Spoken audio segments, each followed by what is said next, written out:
শুভ সকাল বন্ধুরা, জীবনধারা চ্যানেলে তোমাদের সবাইকে স্বাগত। আশা করি সবাই সুস্থ আছো, ভালো আছো। আমিও ভালো আছি। দেখো না, এই সকালবেলায় উঠেই চলে এসেছি কাঁঠাল বাগানে। বলতে গেলে দেখেছো আমাদের গাছের কাঁঠালটা গরমে ফেটে দুভাগ হয়ে গেছে। এখন সেই কাঁঠালটা পাড়ার জন্য তোমাদের দাদাভাই উঠেছে। গাছে তো উঠতে পারে না, এবার কি করেছে, টুল এনে দুটো বন্ধু টুল দুটোকে ধরে আছে, আর উনি দাঁড়িয়ে এই কাঁঠালটাকে পাড়ছে। না হলে আর পারতে পারতো না, কাঁঠালটা মানে ফেটে গেছে বলেই তাড়াহুড়া করে পারতে হলো। না তো আমি অন্য লোক দিয়ে পাড়াই, আমাদের আছে লোক পেরে দেওয়ার জন্য, ডাকি। যাই হোক, এবার সকালবেলা নিয়ে বসে পড়েছি কাঁঠাল কেলেঙ্কারিটাই আগে, মানে চাটা খেয়ে কাঁঠাল কেলেঙ্কারিটা নিয়ে বসেছি। দেখেছো আমাদের গাছের কাঁঠালগুলো কত সুন্দর না, কোয়াগুলো কিন্তু বেশ বড় বড় হয়, আর আমাদের কাঁঠালগুলো খেতেও খুব মিষ্টি। আর এটা কিন্তু গলা কাঁঠাল না, জানো তো, এটা হচ্ছে খাজা কাঁঠাল, মানে খেলে পরে কচকচ কচকচ কচকচ করে, আর খেতেও খুব স্বাদ। মানে একসাথে 5-6টা তো মানে খেয়েই নেওয়া যায় বলতে গেলে, মানে কষ্ট হয় না খেতে, খেতে কিন্তু ভালোই বাসে সবাই। সেই জন্য সব কাঁঠালগুলো এখন ছাড়িয়ে নিচ্ছি। আর এই দেখো, আর পাড়াতেও ছাড়িয়ে সব দিয়ে আসবো। দেখো 2টো গামলা হলো কাঁঠাল, দেখেছো? আর কাঁঠালে দেখেছো কত বিচিও বের করেছি, অনেক কাঁঠালের বিচিও বের করে ফেলেছি। আর এই যে কাঁঠাল কটা রেখেছি, এটা শাশুড়ি মাকে দিয়ে পুজো দেওয়াবো, ঘরের ঠাকুরকে দেব, ঘরের ঠাকুরকে দিয়ে তারপরে পাড়ায় সবাইকে দিয়ে আসবো। বাড়িতে তো কটা রাখবই নিজেদের খাবার দাবারের জন্য, এবং পাড়াতেও সবাইকে দিয়ে আসবো। আমাদের কাঁঠাল পাড়ার সবাই খেতে খুব ভালোবাসে, কারণ হচ্ছে এটা তো গলা কাঁঠাল না। সবাই বলে ওই বাড়িতে কচকচানি কাঁঠাল হয়, জানিস তো, সবাই জানে। এত বছর ধরে আমাদের কাঁঠাল গাছটা প্রায় 20 বছর হয়ে গেল, জানো তো, কাঁঠাল গাছটা রয়েছে। তখন আগে কত প্রচুর কাঁঠাল হতো, বলতে গেলে এক একজন গোটা গোটা কাঁঠালও নিয়ে গেছে। মানে জামাই ষষ্ঠী আসে না তখন, আর জানো না কি কেলেঙ্কারি, জামাই ষষ্ঠী আসে তখন আমাদের থেকে কাঁঠালও নিয়ে যায়। যাই হোক, এইসব পর্ব শেষ করে এখন দুপুরবেলা চলে আসলাম রান্নাঘরে। দুপুরের রান্নাটা করতে আজকে দেরি হয়ে গেল। এখন তো এই 12:30-1টার মতন প্রায় বাজে।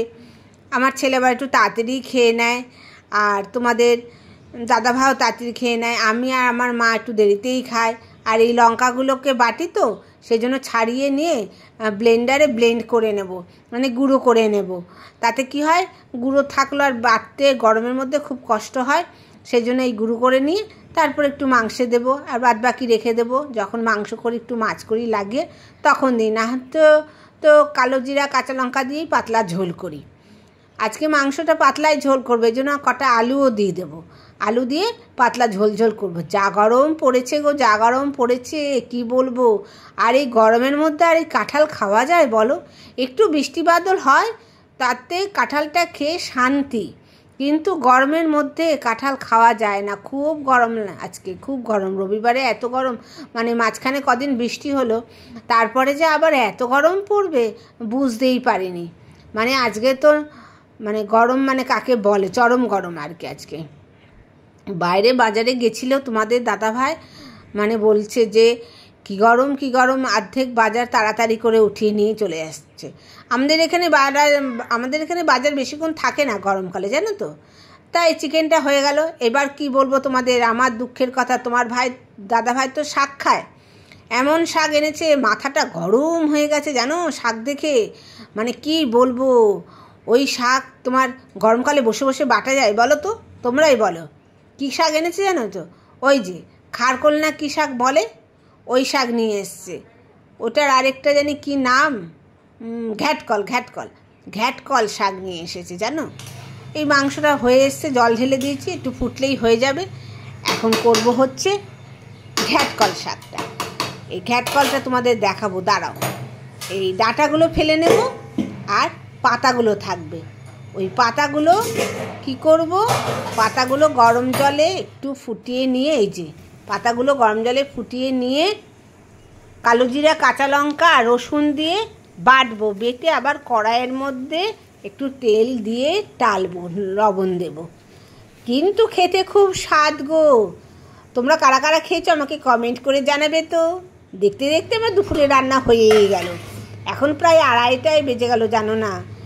যাই হোক, ছেলেকে তাড়াতাড়ি খাবার টাবার দিয়ে দেবো। এই তো পাতা বেটেছি, উচ্ছে ভাজলাম। আর কি করব জানো তো, আমাদের ডাইনিং রুমে তো এসি নেই, সেই জন্য ঘরের মধ্যে চলে এসেছি খাবার দাবারগুলো নিয়ে। একটু এসির মধ্যে বসে বসে খাবো বেডরুমে। এই খেয়ে দিয়ে একটু রেস্ট নিয়েই চলে আসলাম আমার একটা কুর্তি সেলাই করতে। আমার এই কুর্তিটা পুরনোই ছিল, সেটাকে একটু অল্টার করে নিচ্ছি। মানে লং কুর্তি তো, এই গরমকালে আর এত লং পরা যায় না, কেননা প্লাজো প্যান্টগুলো আছে কত সুন্দর বেশ ঘেরালা, ওই প্যান্টের ওপরে কুর্তিগুলো পরবো।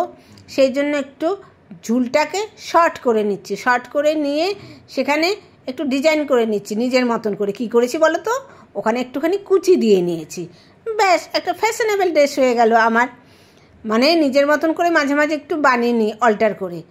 আর যেগুলো একটু কাপড় কিনে করি তো মানে বলতেই লাগে না, নিজের ইচ্ছা মতন সব করে নিই।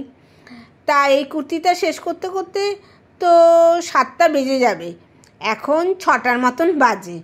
মানে সন্ধ্যা এখনও হয়নি, আমি এখনও সন্ধ্যা দিইনি এবং সন্ধ্যাকালে চা খাওয়া হয়নি। তা কুর্তিটা শেষ করে নিই, তারপরেই একবারে সন্ধ্যা দিয়ে চা করে নেব, সবাই মিলে তখন বসে বসে খাবো, তাই না? শেষ করতে একটু টাইম লাগবে যদিও।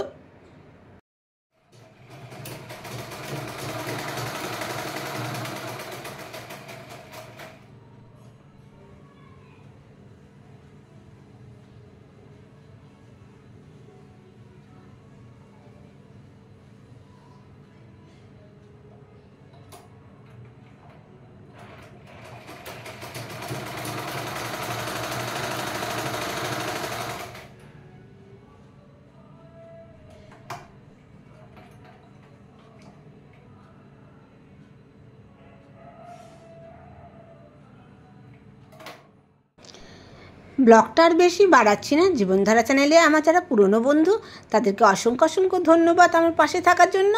আর নতুন বন্ধুদের কাছে আমার বিশেষ অনুরোধ, যদি আমার ব্লগটা ভালো লাগে লাইক দিয়ে এবং সাবস্ক্রাইব করে আমার পাশে থাকবেন। এখন কুর্তিটা আস্তে আস্তে শেষ করে নিই। এই দেখো হাতাগুলো, এই দেখো কুচিগুলো দেওয়া হয়ে গেছে না, কত সুন্দর লাগছে।